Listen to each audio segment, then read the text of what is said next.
अस्सलाम वालेकुम, कैसे हैं आप सब। तो आज हम स्टार्ट करने जा रहे हैं एक्सरसाइज 11A का क्वेश्चन नंबर 7। तो मेरे पास ये थिंक न्यू सिलेबस मैथमेटिक्स की बुक 1 है और उसका ये चैप्टर नंबर 11 चल रहा है। मैंने इस चैप्टर के नेम से एक सेपरेट प्लेलिस्ट बनाई हुई है, उसका लिंक भी नीचे डिस्क्रिप्शन में दिया हुआ है ताकि आप लोगों को इस चैप्टर से रिलेटेड तमाम सोल्यूशंस एक जगह पर आसानी से इसी प्लेलिस्ट पर मिल सकें। इसके अलावा आपको डिस्क्रिप्शन में मेरे सोशल अकाउंट्स का लिंक यानी मेरी फेसबुक प्रोफाइल, मेरी इंस्टाग्राम प्रोफाइल और मेरा ईमेल आईडी भी मिल जाएगा। आप इन्हीं अकाउंट्स के थ्रू अपने क्वेश्चंस को, सजेशंस को मुझ तक भी पहुंचा सकते हैं। तो आइए स्टार्ट करते हैं क्वेश्चन नंबर 7 को। इसकी स्टेटमेंट को रीड करते हैं, समझते हैं, फिर इसका सॉल्यूशन करेंगे। तो यहाँ पे लिखा हुआ है इन ट्राइंगल ABC। तो इसको आपने पढ़ना है, ये जो शेप बनी हुई है ट्राइंगल की, इसको आप ट्राइंगल ही पढ़ेंगे। ABC का मतलब एक ऐसा ट्राइंगल जिसके वर्टिसेस पे A, B और C लिखा होगा, यानी 3 वर्टिसेस होंगे, एक का नाम A, एक का नाम B और एक का नाम C, और इन तीनों को जोड़ के एक ट्राइंगल बन रहा होगा जिसका नाम होगा ट्राइंगल ABC। आगे लिखा हुआ है angle BAC is equal to 53 degree. ये हमारे पास एंगल का सिंबल होता है, आप जानते हैं, और BAC से मुराद है B और C के दरमियान A पे बनने वाला एंगल जो है वो 53 डिग्री है। ये चीज़ें मैं आपको पहले भी समझा चुका हूँ कि जो लेटर सेंटर में होता है उस पे बनने वाला एंगल जो है हम मुराद ले रहे होते हैं। आगे इसी तरीके से लिखा हुआ है एंगल ACB इज 28 डिग्री, यानी A और B के दरमियान C पे बनने वाला एंगल 28 डिग्री है। If AB is produce to D, ये इंपॉर्टेंट चीज़ है। वो कह रहे हैं कि अगर इस ट्राइंगल की AB साइड, क्योंकि A और B को मिलाकर एक साइड बनेगी ट्राइंगल की, उसको हम पढ़ेंगे AB साइड। तो ये जो अगर ट्राइंगल की AB साइड को प्रोड्यूस कर लिया जाए, प्रोड्यूस करने का मतलब है यहाँ पे बढ़ा लिया जाए, थोड़ा सा एक्सटेंड कर लिया जाए।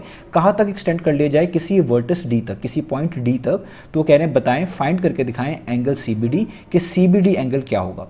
यानी आपको उन्होंने एक ट्राइंगल ABC का यहाँ पर जिक्र किया है, उस ट्राइंगल के अंदर मौजूद दो एंगल्स आपको बता दिए हैं। जो A पे मौजूद एंगल है 53 डिग्री B और C के दरमियान, और जो C पे मौजूद एंगल है A और B के दरमियान 28 डिग्री, ये दो एंगल्स आपको बता दिए हैं। और कहा जा रहा है कि अगर हम एक ट्राइंगल की साइड AB को एक्सटेंड कर लें, थोड़ा सा बढ़ा लें, प्रोड्यूस कर लें, कहाँ तक? D तक, तो एक एंगल और आपके पास आता है CBD, C और D के दरमियान B पे। ये कितना होगा ये आपने फाइंड आउट करके दिखाना है। अब ये जो CBD एंगल है ये कहाँ पर बनेगा, बाकी एंगल कहाँ पर बनेंगे, ये आपको इसकी फिगर को देखने के बाद ही अंदाजा होगा। उसी से आपको अंदाजा होगा कि हमें कौन सा वाला एंगल बेसिकली फाइंड आउट करके दिखाना है। तो आपने यहाँ पर रफ एक फिगर बना दी है रेफरेंस के तौर पे।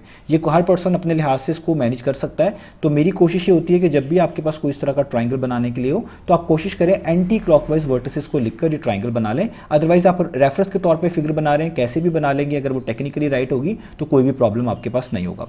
तो मैं यहाँ पर एक ट्राइंगल आपके लिए बनाता हूँ समझाने के लिए जस्ट। तो मिसाल के तौर पर ये मैंने एक ट्राइंगल बना लिया, ठीक है। ये मेरे पास क्या हो गया, एक इस तरीके से ट्राइंगल। अब इसके वर्टिसेस लिख लें, यानी इसके कॉर्नर पे ABC ट्राइंगल है, तो मैं यहाँ से एंटी क्लॉकवाइज लिखना शुरू करूँगा। A, ये एंटी क्लॉकवाइज डायरेक्शन में B, और यहाँ पे एंटी क्लॉकवाइज डायरेक्शन में C, ABC, ठीक है। ये मैंने लिख लिया। अब आप देखिए उन्होंने कहा है कि AB is produce to D। इसका क्या मतलब है? वो कह रहे हैं कि AB को एक्सटेंड करें, प्रोड्यूस करें, कहाँ तक करें कि वो किसी D पॉइंट तक पहुँच जाए। तो देखिए आपकी साइड है AB, ये A से लेके B तक इस ट्राइंगल की साइड है। आप इसको बढ़ा लें, तो देखिए मैं इसको राइटवर्ड डायरेक्शन में बढ़ा लेता हूँ। ये देखिए मैंने इसको थोड़ा सा एक्सटेंड कर लिया और मान लिया कि यहाँ पर आके स्टॉप करिए, और यही वो क्या पॉइंट था, पॉइंट नंबर D। आप इसको लेफ्ट साइड पे भी बढ़ा सकते थे, उससे भी कोई प्रॉब्लम नहीं है। आप किसी भी तरीके से इसको बना लेंगे, कोई इशू आने वाला नहीं है। लेकिन आपकी हर चीज़ जो आप अंदर लिखेंगे वो टेक्निकली राइट होनी चाहिए, जैसे बताई गई है वैसे ही लिखनी है, तभी चीज़ें बिल्कुल ठीक रहेंगी। तो देखिए मैंने एक ट्राइंगल बना लिया ABC, और उसकी AB साइड को जिस तरह उन्होंने कहा था D तक प्रोड्यूस कर लें, मैंने उसे एक्सटेंड करके D तक बढ़ा दिया, प्रोड्यूस कर लिया। अब आप इन एंगल्स को मैंशन करें। जैसे पहला एंगल है BAC 53, यानी B और C के दरमियान बनने वाला एंगल A पर 53 बनता है। तो देखिए यहाँ पर B है आपके पास, यहाँ पर आपके पास C है, और B और C के दरमियान A यहाँ पर आ रहा है। तो ये वाला एंगल वो कह रहे हैं आपके पास कितना है, 53 डिग्री। तो इसको आप यहाँ पे लिख लें, ये कितना है आपके पास, 53 डिग्री। अब मैं यहाँ पे इस कलर को चेंज कर लेता हूँ ताकि चीज़ें आसान रहे समझाना। अब आगे वो कह रहे हैं ACB एंगल इज 28, यानी A और B के दरमियान C पे बनने वाला एंगल 28 है। तो A कहाँ पर है? A यहाँ पर है। B कहाँ पर है? वो यहाँ पर है। A और B के दरमियान C कहाँ पर आ रहा है? ये, यानी वो ये वाला एंगल कह रहे हैं, इसको आप बोलेंगे ACB, और ये कितना है आपके पास, 28 डिग्री। ये भी कर लिया।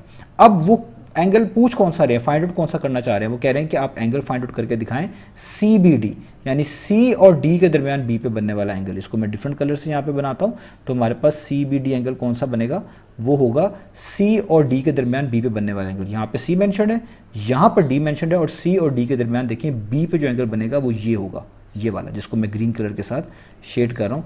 ये वाला एंगल वो कह रहे हैं कि ये एंगल CBD है। यहाँ पे लिख भी देता हूँ, इसको आपने फाइंड आउट करके दिखाना है। सी और डी के दरमियान बी पे बनने वाला एंगल। तो अब आपको समझ आ गया होगा कि बेसिकली आपको क्वेश्चन के अंदर ट्राइंगल के दो इंटीरियर एंगल्स बताए थे और ये सी बी डी एंगल बाहर आ रहा है ट्राइंगल के, इसको हम बोलते हैं एक्सटीरियर एंगल। ये मैं आपको पहले भी बता चुका हूँ कि ऐसा एंगल जो ट्राइंगल के आउटसाइड बन रहा हो, वो ट्राइंगल की एक एक्सटेंड की हुई साइड और एक किसी भी ट्राइंगल की इन तीनों में से किसी ओरिजिनल साइड के साथ कनेक्टेड हो, ऐसे एंगल को ही एक्सटीरियर एंगल बोलते हैं। तो ये वाला जो एंगल है आप देखें, जो ए बी लाइन को एक्सटेंड किया था उसके साथ कनेक्टेड है, और इस ट्राइंगल की जो ये बी सी वाली ओरिजिनल साइड है इसके साथ कनेक्टेड है, और ट्राइंगल के बाहर भी है, इसलिए हम इसको क्या बोलेंगे, एक्सटीरियर एंगल। यही आपने फाइंड आउट करके दिखाना है। अब एक्सटीरियर एंगल से रिलेटेड मैंने आपको एक प्रॉपर्टी समझाई थी, एक लॉ समझाया था कि एक्सटीरियर एंगल जो है हमेशा इक्वल होता है अपने ऑपोजिट इंटीरियर एंगल के सम के। वही प्रॉपर्टी हम यहाँ पर यूज करेंगे और उसी मदद से हमारे बड़े आसानी से एंगल आ जाएगा। पहले मैं प्रॉपर्टी यहाँ पे लिख दूं, तो आपको चीज़ याद रखनी है कि आपके पास किसी भी ट्राइंगल का एक्सटीरियर एंगल, तो आप यहाँ पे लिखेंगे एक्सटीरियर एंगल ऑफ ट्राइंगल, कोई भी आपके पास एक्सटीरियर एंगल हो किसी भी ट्राइंगल का, वो हमेशा इक्वल आता है। किसके इक्वल आता है, सम के। किसके सम के, sum of the opposite interior angles, उस एंगल के ऑपोजिट आने वाले दो इंटीरियर एंगल्स के सम के। ये प्रॉपर्टी आपने यहाँ पर याद रखनी है। अब इसी प्रॉपर्टी को मैं यहाँ पर यूज़ करूँगा, तो मैं यहाँ पे लिखूँगा इस तरीके से। पहले मैं जिक्र करूँगा मैं किस ट्राइंगल की बात कर रहा हूँ, मैं ट्राइंगल की बात कर रहा हूँ ए बी सी, जो मैं यहाँ पे बताया गया था। तो in triangle A B C, उसके अंदर क्या हो रहा है कि जो एक्सटीरियर एंगल कौन सा, सी बी डी, जो कि बाहर बना हुआ है, ये जो एक्सटीरियर एंगल है जिसका नाम है सी बी डी, ये इक्वल होगा, किसके इक्वल होगा, अपने ऑपोजिट इंटीरियर एंगल्स के सम के। अब इसके ऑपोजिट कौन से इंटीरियर एंगल्स आ रहे हैं, इंटीरियर का मतलब ये ट्राइंगल के इनसाइड है, तो इसके ऑपोजिट एक आ रहा है 28 और इसके ऑपोजिट एक आ रहा है 53, तो इन दोनों के सम के इक्वल होगा ये एक्सटीरियर एंगल। तो आप लिखेंगे ये इक्वल होगा 28 डिग्री प्लस 53 डिग्री के सम के। और आगे आपने इस प्रॉपर्टी को शॉर्ट करके मेंशन भी करना है इस तरह, ई एक्स टी, ठीक है, डॉट, इसका मतलब होता है एक्सटीरियर, आगे एंगल किसका, ऑफ ट्राइंगल, किस ट्राइंगल का, ए बी सी ट्राइंगल का। ये आपने ज़रूर मेंशन करना है इस प्रॉपर्टी को कि ये हमने इस वजह से इस तरह यहाँ पर किया है। अब देखिए चीज़ें बहुत आसान है, जस्ट आपने 28 और 53 को ऐड कर देना है, आपके पास यहाँ पर आंसर आ जाएगा। तो 28 डिग्री प्लस 53 डिग्री करेंगे कितना आएगा, आप ऐड करेंगे तो ये आपके पास आ जाएगा 81 डिग्री। तो यहाँ पर आपने एंगल फाइंड आउट कर लिया, सी बी डी